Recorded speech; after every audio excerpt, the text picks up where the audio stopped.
How do you actually define zero trust, and how does it fit into the convergence model between physical and digital?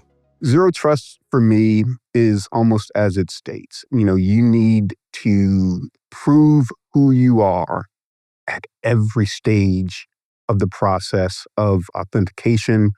And then there's a constant process of revalidation. So I had access yesterday to this area. When I log in, it needs to check and see, are my credentials still valid for this area? Right. The other question that kind of adds on to that for me is, why are you here? Why do you need access to this particular area? Or why do you need access at this time or on this date or whatever the case is? Zero trust would, in a physical space, would include, okay, I've got a visitor badge, but I'm in the cube area where other employees are. What am I doing there? Yeah. What happens if I am found I'm not supposed to be there? What are the procedures? Zero trust appropriately applied could have prevented a fairly significant breach of a casino. And it started with something that would not necessarily have been able to be detected digitally. So it started with social engineering. An individual contacted the help desk. They pretended to be an employee.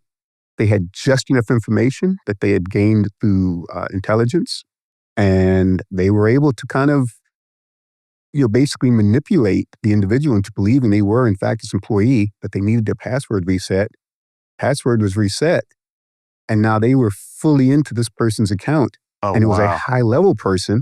And they were able to, because they had these credentials, to make changes and updates. So all of your cyber and your information technology, all of these things were all commingled, okay, with physical systems. So you had your access control systems that are touching your climate control systems, that are touching your gaming systems.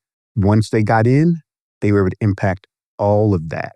It's like they were running the company now, basically. Effectively, yes. Had they kind of segmented off who has access to what, your role-based access control, had they asked a simple question with the initial access, but then as the elevation of privileges kept going up, had they continued to ask, hey, the person in the hallway, what are you doing here? Right. None of these questions were asked.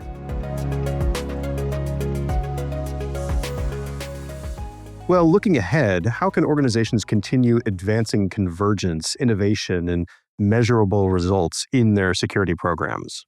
I'm going to say cooperation first and foremost when we talk about convergence. So there's a concept, we'll call it the fusion center, where you have a lot of data and information. Your threat intelligence is going to come in there. Data comes in, it's worked on by one group, maybe your security response center, maybe your investigations team, but it's shared. As long as you're sharing the data across the enterprise, then that's going to allow other individuals to react to that information. You can give it to them as information, give it to them as data. They can parse it out however they choose, but it's going to require cooperation first and foremost. Threat intelligence is great when it's shared, not quite so much if you're kind of keeping it in a box.